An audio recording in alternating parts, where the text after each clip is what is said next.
Oke, recording. Bismillahirrahmanirrahim. Assalamualaikum warahmatullahi wabarakatuh. Perkenalkan, nama saya adalah Rizky Aditya Surya Pratama atau biasa disingkat SP, SSIMT. Lalu di pertemuan ke-13 untuk mata kuliah Kalkulus 1 atau disingkat K1 ini, saya akan lanjut mengenai fungsi inverse trigonometri. Jadi kalau di sebelumnya saya menjelaskan mengenai fungsi inverse saja, di materi kali ini saya akan menjelaskan lanjutannya yaitu fungsi inverse dari trigonometri. Oke? Baiklah, sebelum saya mulai ke inverse-nya, saya akan mulai dari refreshing dulu ya, mengenai fungsi trigonometri itu sendiri. Jadi, fungsi trigonometri itu adalah suatu fungsi dari sebuah sudut yang digunakan untuk menghubungkan antara sudut-sudut dalam suatu segitiga dengan sisi-sisi segitiga tersebut.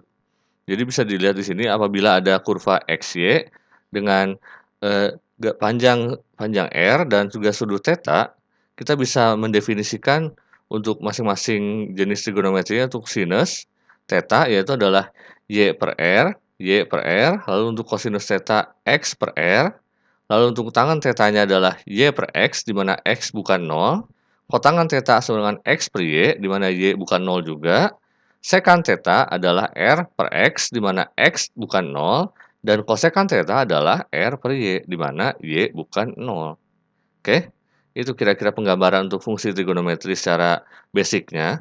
Lalu untuk nilainya juga, bisa dilihat di sini ya, untuk nilai-nilainya, untuk sinus, kosinus, dan tangen, dan juga untuk masing-masing derajatnya, mulai dari 0 derajat sampai 270 derajat, atau radiansnya mulai dari 0 sampai 3pi per 2. Nilainya adalah bisa dilihat di tabel seperti ini.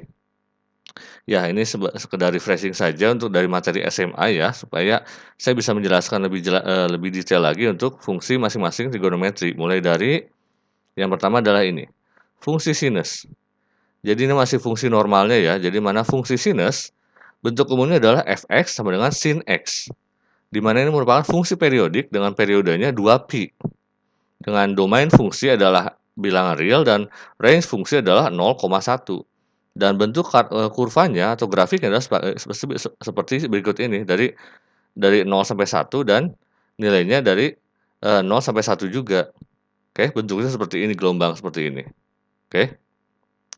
Next adalah fungsi kosinus, di mana bentuk umumnya adalah fx sama dengan cos x. Merupakan fungsi periodik juga dengan periodenya sama 2pi.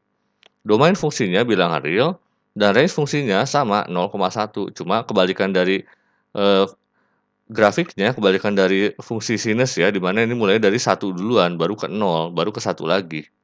Hampir sama gelombang juga seperti fungsi sinus, tapi kebalikannya nilainya. Kalau sinus mulai dari 0, kalau kosinus mulai dari 1. Itu kira-kira bedanya untuk grafiknya. Sedangkan untuk tangen, bentuk umumnya fx sama dengan tangan x merupakan fungsi periodik dengan periode pi saja, bukan 2pi.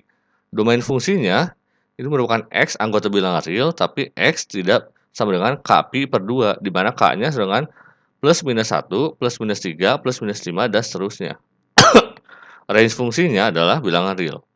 Kurvanya seperti ini ya, jadi ada beberapa yang tidak terdefinisi sehingga bentuknya tidak berupa gelombang seperti sinus dan kosinus, tapi memanjang seperti ini untuk kurva fungsi tangen. Oke, itu mungkin sekilas mengenai fungsi kosinus, dan juga tangen seperti yang normalnya. Barulah saya masuk ke fungsi inverse dari trigonometri. Di mana by definisi itu seperti ini ya. Fungsi inverse sinus dinotasikan sinus inverse atau arc sinus itu didefinisikan sebagai inverse dari fungsi sinus x dengan domainnya minus pi per 2 kurang lebih dari x, kurang lebih dari sama dengan x, kurang lebih dari sama dengan pi per 2. Lalu berikutnya fungsi inverse cosinus, ini juga dinotasikannya dengan cosinus inverse atau arc cosinus. Ini didefinisikan sebagai inverse dari fungsi cosinus x, di mana range-nya dari 0 kurang lebih dari sama dengan x, kurang lebih dari sama dengan pi gitu ya.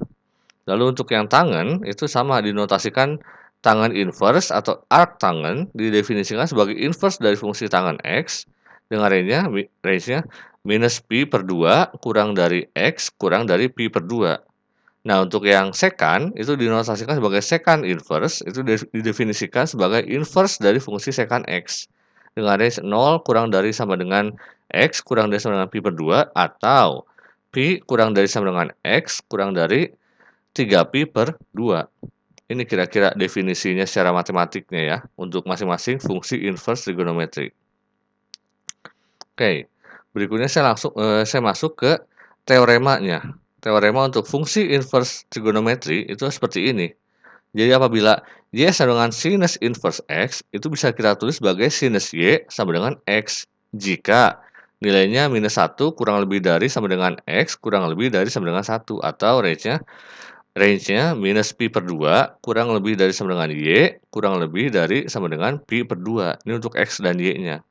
Untuk cos, Y sama dengan cos inverse X, itu bisa kita tulis cos Y sama dengan X. Jika untuk X-nya minus 1 kurang lebih dari sama dengan X kurang lebih dari sama dengan 1, dan Y-nya 0 kurang lebih dari sama dengan Y kurang lebih dari sama dengan pi.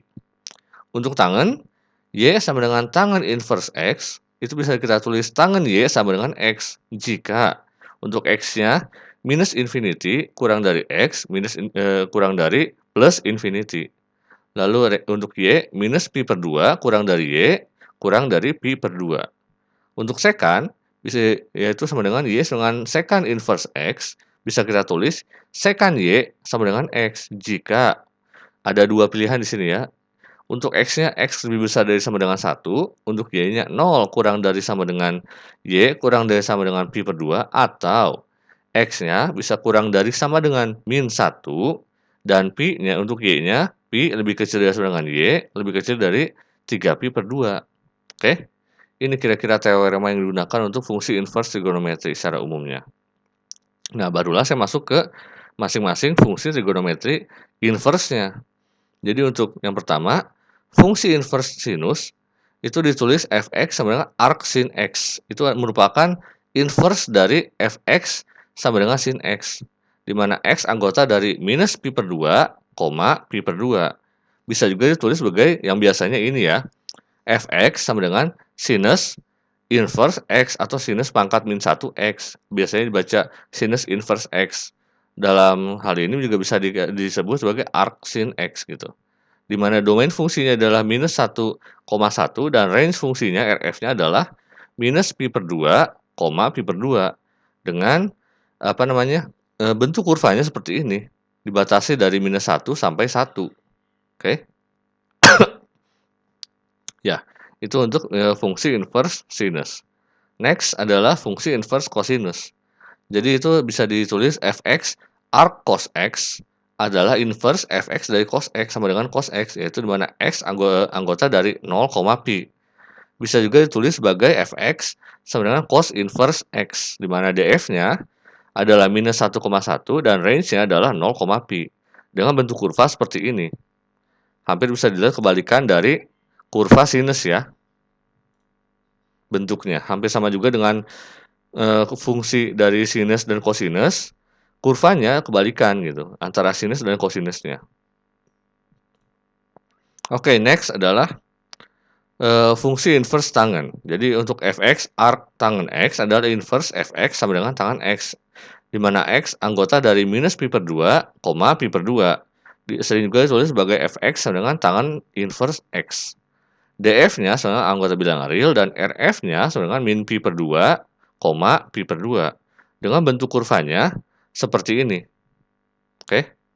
Hampir bisa dibilang ini seperti tangan X yang dimiringkan gitu. Jadi bentuknya seperti itu untuk inverse dari tangan ini. Oke, itu untuk teorema dari fungsi inverse trigonometri ini. Berikutnya ya, supaya lebih terbayang, saya akan jelaskan dari contoh soalnya. Untuk inverse sinus misalnya. Misalnya ada soal, tentukan nilai dari A, sinus inverse 1 per 2, yang B, sinus inverse min 1 per akar 2, dan C, sinus inverse dari min 1. Nah, ini kita bisa menggunakan teorema tadi untuk penyelesaian misalkan Y sama dengan sinus inverse 1 per 2. Ini sama dengan kita tulis sinus Y sama dengan 1 per 2. Dengan R-nya minus pi per 2 kurang lebih dari sama dengan Y kurang lebih dari sama dengan pi per 2. Jadi kita cari sudut yang punya sinus setengah, yaitu sudut Y pi per 6 radiannya. Jadi bisa dibilang kalau sinus inverse dari 1 per 2 sama dengan pi per 6. Itu kira-kira, penyelesaiannya. Begitu pula dengan sinus inverse Y sama dengan sinus inverse min 1 per akar 2. Ini sama dengan kita menulis sin Y sama dengan min 1 per akar 2. Jadi kita bisa tahu sudutnya dari sini adalah minus pi per 4 yang menghasilkan sinusnya itu adalah 1 per 2 akar 2. 1 per akar 2 ini. Lalu untuk Y sama dengan sinus inverse min 1, kita juga sama. Ekivalen dengan kita menuliskan sin Y sama dengan min 1. Jadi kita bisa tahu sudutnya sama dengan min pi per 2 yang menghasilkan sudutnya adalah ekivalen nilainya minus 1 ini, yaitu adalah minus pi per 2. Oke, itu kira-kira untuk penggunaan inverse sinus ini. Nah, yang mulai rumit adalah kalau kita sudah bicara mengenai turunan dan juga integral dari fungsi inverse trigonometri. Jadi ya kalau yang tadi basicnya ini merupakan aplikasi atau ya aplikasi di kalkulusnya. Jadi untuk teoremanya, untuk turunan dari fungsi inverse trigonometri seperti ini. Sudah saya rangkum jadi seperti ini mulai dari ddx sinus minus sinus inverse u ya. Ini bisa kita tulis sebagai 1 per akar 1 minus u kuadrat du dx. Untuk tangen, untuk ddx tangen inverse u itu sama dengan 1 per 1 plus u kuadrat du dx. Dan seterusnya bisa dilihat di teorema ini. Kalau dibuat jadi bentuk integral, seperti ini jadinya. Integral du per akar dari 1 minus u kuadrat, itu bisa kita tulis sebagai sinus inverse u plus c. Lalu untuk yang integral du plus 1 plus u per 1 plus u kuadrat sama dengan tangen inverse u plus c. Jadi turunan atau integralnya merupakan kebalikan dari turunan ini, anti turunan. Oke, udah saya rangkum bisa dilihat seperti ini hubungannya untuk turunan dan juga integral dari fungsi inverse trigonometri. Nah, penggunaannya seperti apa? Nah, akan saya jelaskan di contoh soal supaya lebih kebayang. Jadi untuk turunan dan integral fungsi inverse trigonometri ini misalnya kita disuruh mencari dapatkan dy dx jika persamaannya adalah y sin inverse dari x pangkat 3 dan yang b y sama dengan secant inverse dari e pangkat x. Ini bisa kita tulis seperti ini, dy dx atau turunannya sama dengan 1 per akar 1 min x pangkat 3,2 lalu 3 kali 2 ya, bukan 3,2 maaf, 3 kali 2 dikalikan 3x kuadrat sama dengan 3 per akar 1 minus x pangkat 6. Jadi masukkan ke teorema yang ini gitu, 1 akar 1 min u kuadrat ini sehingga kita dapat bentuk seperti ini dan tinggal dimasukkan angkanya gitu. Oke. Berikutnya yang y sama dengan secant inverse e pangkat x, kita juga sama, kita masukkan bentuknya menjadi dy dx sama dengan 1 per e pangkat x akar e pangkat x kuadrat min 1 dikalikan e pangkat x sehingga hasilnya menjadi 1 per akar e pangkat 2x min 1. Berikutnya untuk yang integral, misalnya kita disuruh menghitung integral dari integral dx 1 plus 3x kuadrat.